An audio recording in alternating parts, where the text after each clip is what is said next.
السلام علیکم دوستو۔ آگ، تیزاب اور کھولتی ہوئی چیزوں سے جلنا اب روزمرہ کی بات ہو گئی ہے۔ ہم نے جدید اشیاء کو اختیار کر کے حادثات کی شرح میں اضافہ کر لیا ہے۔ مچھلی، پکوڑے وغیرہ تلنے کے لیے جب تیل کی کڑائی چولہے پر چڑھتی ہے تو وہ گھر والوں میں سے کسی ایک کے لیے مصیبت کا سامان بن جاتی ہے۔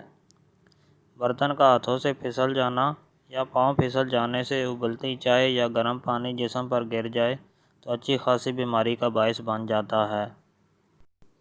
علاج کے لیے جلے ہوئے زخم کو دو اقسام میں تقسیم کیا جاتا ہے۔ نمبر 1، شعلوں سے جلنا۔ نمبر 2، کھولتی ہوئی یعنی گرم چیز سے جلنا۔ اس کے بعد یہ طے کیا جاتا ہے کہ کتنے فیصد حصہ جل گیا اور جو جلا اس کی شدت کا کیا عالم ہے۔ اگر صرف اوپر والی جلد جل جائے تو اسے فرسٹ ڈگری برن کہتے ہیں۔ اگر دوسری جلد بھی جل جائے تو اسے سیکنڈ ڈگری برن کہتے ہیں، اور اگر جلد کے ساتھ ٹشو بھی متاثر ہوں تو اسے تھرڈ ڈگری برن کہتے ہیں۔ جیسے کہ الیکٹرک شاک کی وجہ سے جلد جل جاتی ہے۔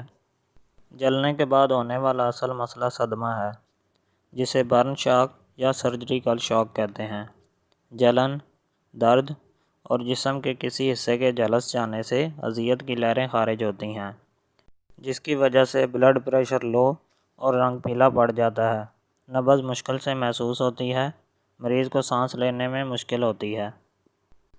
مریض اگر ہوش میں ہو اور نگلنے کی طاقت رکھتا ہو تو پانی اور دوسرے مشروبات کھلے دل سے دینے چاہئیں، لیکن بے ہوشی کی حالت میں منہ میں پانی کا چمچہ ڈالنا موت کا باعث ہو سکتا ہے۔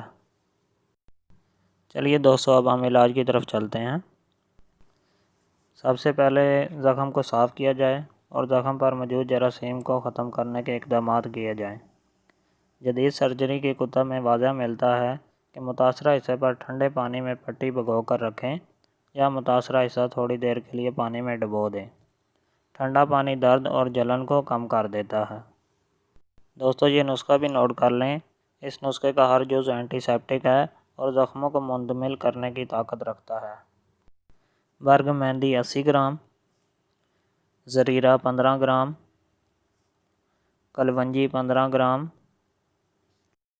روغن زیتون 300 ملی لیٹر۔